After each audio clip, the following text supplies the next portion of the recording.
menjadi ciri khas dari karya sastra pada periode 1850 sampai 1933. Sastra periode ini cenderung mencerminkan semangat nasionalisme dan perlawanan terhadap penjajahan kolonial dan memperkenalkan tokoh-tokoh sastra yang memiliki peran penting dalam pembentukan identitas nasional.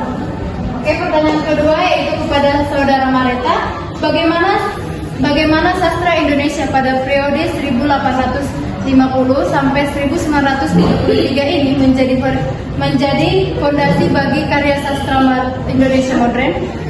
Sastrawan periode ini meletakkan dasar bagi penggunaan bahasa Indonesia yang modern dan terstandarisasi dalam karya sastra. Karya-karya mereka mengangkat tema-tema penting seperti romantisme, patriotisme, dan kritik sosial yang masih relevan hingga saat ini. Sastrawan periode ini juga membuka jalan bagi perkembangan berbagai aliran dan gaya dalam sastra Indonesia modern. Terima kasih. Pertanyaan ketiga adalah apa gaya bahasa dan penulisan yang digunakan pada karya sastra periode ini untuk Saudara Lucy?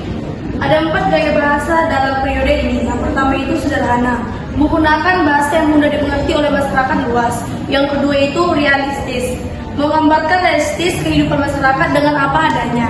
Yang ketiga itu didaktis, memberikan pesan moral dan pendidikan kepada pembaca. Yang keempat itu emosional, menggunakan emosional dengan perasaan penulis dengan jelas. Pertanyaan berikutnya untuk Saudara Natal, bagaimana bentuk sastra lisan dan tulisan pada periode 1850 sampai 1930? Sastra lisan adalah karya sastra yang dituturkan dari mulut ke mulut, contohnya cerita rakyat seperti dongeng, legenda, dan fabel yang diturunkan dari generasi ke generasi. 2. Nyanyian seperti lagu percintaan, lagu daerah, dan lagu tradisi. Yang ketiga, pantun, yaitu puisi 4 baris dengan irama abe-abe yang mengandung nasihat, sindiran, dan ungkapan cinta. Sedangkan sastra tertulis adalah karya sastra dalam bentuk teks yang sudah dibukukan, contohnya seperti novel, cerpen, puisi, dan roman. Terima kasih Natal. Pertanyaan berikutnya adalah kepada Saudara Lydia, Wika, dan Cindy. Pertanyaannya, mengapa kekhasanan sastra Melayu Tionghoa tidak diperhitungkan dalam kekhasanan sastra Indonesia? Pertanyaan pertama ini saya ajukan kepada Saudara Lydia. Baik, salah satu alasannya ialah bahwa karya sastra Tionghoa ini menggunakan bahasa Melayu pasar yang masih dianggap rendah. Sementara karya sastra Balai Pustaka menggunakan bahasa Melayu yang tinggi dan dianggap sebagai bagian kebudayaan bangsa. Terima kasih. Saudara Dwika, apakah bisa memberikan jawaban? Karya-karya sastra Melayu Tionghoa seringkali ditulis dalam bahasa Melayu yang dipengaruhi oleh dialek dan gaya penulisan Tionghoa. Hal ini membuatnya sulit diakses dan dipahami oleh pembaca Melayu pada umumnya, yang terbiasa dengan gaya penulisan dan kosakata yang berbeda. Selanjutnya, jawaban dari Saudara. Di Indonesia, sastra Melayu Cina tumbuh dan berkembang sebelum muncul sastra Indonesia modern akhir abad ke-19. Rio Joelan menyebutnya dengan sastra Indonesia Tionghoa. Terima kasih. Oke, pertanyaan berikutnya ini mengenai apa yang menjadi perbedaan antara sastra Melayu Tionghoa dengan sastra Indonesia lainnya? Kepada Saudara Linda. Sastra Melayu Tionghoa lebih banyak dipengaruhi oleh tradisi dan budaya Tionghoa, sedangkan sastra Indonesia umumnya lebih beragam dan memiliki etnis dan budaya dari Indonesia. Oke, terima kasih Linda. Kepada Juinda, bagaimana karakteristik utama dari karya sastra Tionghoa? Beberapa karakteristik utama dari karya sastra Melayu Tionghoa. Yang pertama itu bahasa. Sastra Melayu Tionghoa menggunakan bahasa Melayu dan Tionghoa yang dikenal sebagai Baba Malay, campuran dari bahasa Hokkien dan Melayu. Yang kedua, motif dan tema.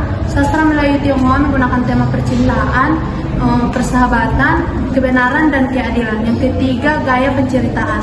Sastra Melayu Tionghoa menggunakan atau mencerminkan gaya penceritaan berupa novel, cerita pendek, roman, dan karya lainnya.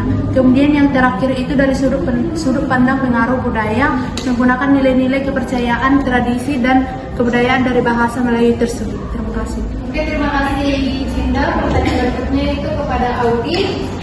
Apa ciri-ciri sastra Melayu Tionghoa? Ciri-ciri sastra Melayu Tionghoa yang pertama menggunakan bahasa Melayu, baik bahasa Melayu rendah maupun bahasa Melayu tinggi. Yang kedua itu mengandung unsur budaya Melayu dan Tionghoa. Yang ketiga, mengangkat tema tentang identitas, diskriminasi, dan asimilasi orang Tionghoa di Indonesia. Dan yang keempat itu menggunakan berbagai tema seperti cerpen, puisi, dan drama. Oke, pertanyaan terakhir kepada saudara sastra. Apa pengaruh budaya Melayu dalam karya sastra Melayu Tionghoa pada masa kolonialis Indonesia? Budaya Melayu memiliki pengaruh yang sangat signifikan terhadap sastra Melayu Tionghoa. Ini meliputi penggunaan bahasa Melayu, motif bahasa Melayu, dan nilai-nilai yang diambil dan terinspirasi dari nilai-nilai kebudayaan Melayu.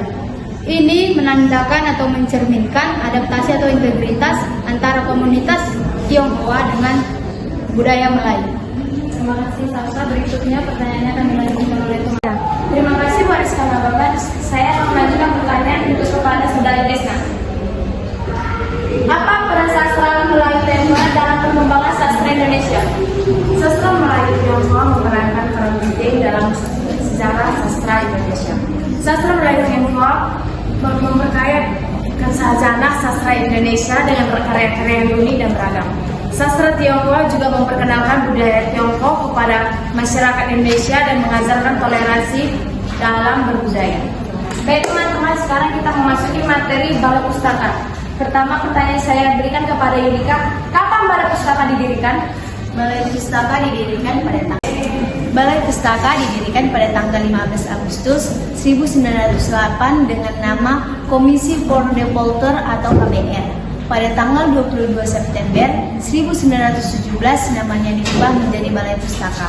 Terima kasih buat saudara Yudika. Saya akan bertanya kepada saudara Yesita, apa tujuan pendirian Balai Pustaka? Tujuan utama pendirian Balai Pustaka itu adalah untuk mencerdaskan dan mensejahterakan rakyat Indonesia melalui penyediaan bacaan yang murah dan berkualitas, pengembangan bahasa Indonesia, peningkatan tingkat literasi, pendidikan dan kecerdasan bangsa, serta penguatan rasa nasionalisme. Oke, terima kasih. Pertanyaan yang ketiga buat saudari Esra. Tuliskan tugas utama Balai Pustaka. Adapun tugas dari Balai Pustaka yaitu menerbitkan karya sastra, membina penulis sastra, meningkatkan minat baca masyarakat, melestarikan budaya dan tradisi, memperkuat identitas nasional yang telah membantu untuk memajukan sastra Indonesia dan memperkaya budaya bangsa. Baiklah saudara Sakam, coba kamu buat secara rinci tentang tugas utama Balai Pustaka.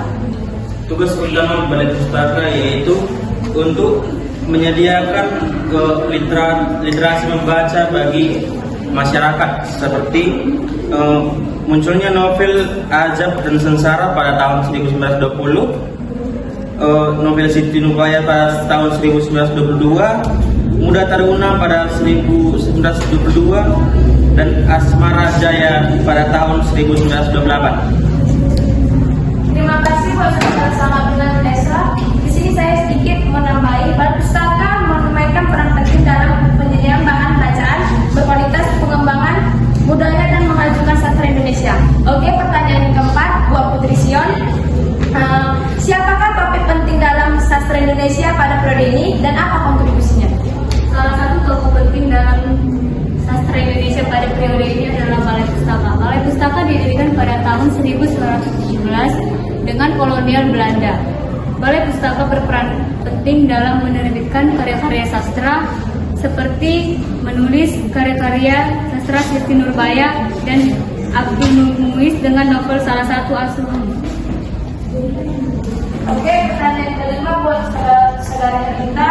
Mengapa perkembangan kesusastraan Indonesia modern tidak bisa dipisahkan dari keberagaman Balai Pustaka? Karena Balai Pustaka memainkan peran penting dalam mempromosikan, menerbitkan, dan mendistribusikan karya-karya sastra, dan Balai Pustaka juga mempengaruhi gaya dan tema yang digunakan dalam sastra Indonesia pada masa itu. Oke, pertanyaan ke-6 buat Amin dan Alenja. Bagaimana pengaruh Balai Pustaka terhadap perkembangan sastra Indonesia? Pertama dimulai dari saudara Amel. baik. Adapun pengaruh sastra Indonesia dapat mengembangkan diri dan memperkenalkan karya sastranya kepada masyarakat Indonesia. Bahasa Indonesia juga akan semakin terkenal karena banyaknya buku yang berbahasa Indonesia yang tersebar luas pada masyarakat Indonesia. Terima kasih. Buat saudara Enter bisa menjelaskan? Adapun pengaruh angkatan Balai Pustaka terhadap perkembangan isu sastra Indonesia yang pertama yaitu melahirkan karya-karya sastra yang bertemakan nasional, kritik sosial dan pendidikan. Yang kedua yaitu menggunakan bahasa Indonesia yang lebih baku dan terstruktur. Yang ketiga yaitu mempopulerkan genre roman dan cerita pendek. Dan yang terakhir yaitu meletakkan dasar bagi perkembangan kesusastraan Indonesia.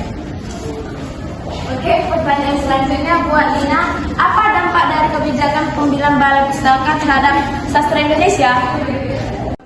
Balai Pustaka sangat berpengaruh terhadap perkembangan sastra Indonesia yang membentuk standar penulisan dan tema yang diterima sastra secara luas dengan mempromosikan narasi yang dimoralitas dan mendidik sekaligus menghindari tema-tema yang dianggap berbahaya atau subversif oleh pemerintah kolonial. Ini mengarahkan pembaca kepada literatur yang sesuai dengan kebijakan kolonial, sekaligus menciptakan ruang bagi penulis lokal untuk memperkenalkan karya mereka ke khalayak yang lebih luas. Oke, terima kasih buat Lina. Pertanyaan terakhir buat Fitri. Siapa saja tokoh sastra Indonesia yang muncul pada periode 1850 sampai 1930? Pertama, Manasuli yang dikenal dengan karyanya Siti Nurbaya. Yang kedua, Abbas Pamuncak yang menuliskan Pertemuan. Yang ketiga, Nur Sultan Iskandar yang menuliskan Katak Menjadi Lembu. Yang keempat, Abdul Musli yang menuliskan Salah Awal. Yang kelima, Hamkam yang menuliskan Tenggelamnya Kapal. Yang keenam, Selassie yang menuliskan Kehilangan Mestika.